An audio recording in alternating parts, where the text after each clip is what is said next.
गर्मी का मौसम था। एक चींटी को बहुत तेज प्यास लगी थी। वह पानी की खोज में यहाँ वहां भटकने लगी। कुछ ही देर में वह एक नदी के पास पहुंच गई। वह नदी पानी से भरा था, लेकिन चींटी सीधे उस नदी में नहीं जा सकती थी। इस वजह से वह एक छोटे से पत्थर पर चढ़ गई और वहीं से झुककर नदी का पानी पीने की कोशिश करने लगी। जैसे ही चींटी पानी पीने के लिए नीचे की तरफ झुकी, वह नदी में गिर पड़ी। उसी नदी के किनारे एक पेड़ पर बैठा कबूतर यह सब देख रहा था। उसे चींटी की हालत पर दया आ गई और उस कबूतर ने चींटी को बचाने की योजना बनाई। उसने जल्दी से पेड़ की डाली से एक पत्ता तोड़कर नदी के पानी में बह रही चींटी के पास फेंक दिया। चींटी उस पत्ते पर चढ़कर बैठ गई और जब वह पत्ता नदी के किनारे पहुंचा तो वह पत्ते से कूदकर जमीन पर आ गई। चींटी ने अपनी जान बचाने के लिए कबूतर को धन्यवाद किया और वहां से चली गई।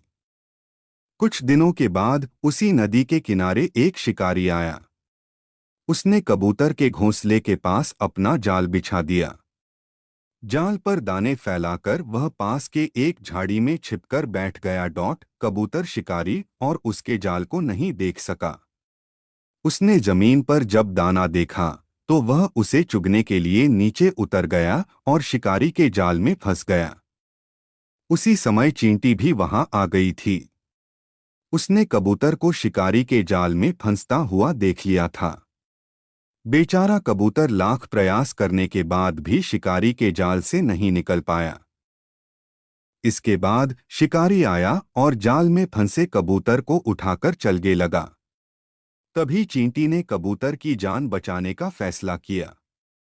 चींटी दौड़ती हुई आई और उसने शिकारी के पैर में काटना शुरू कर दिया।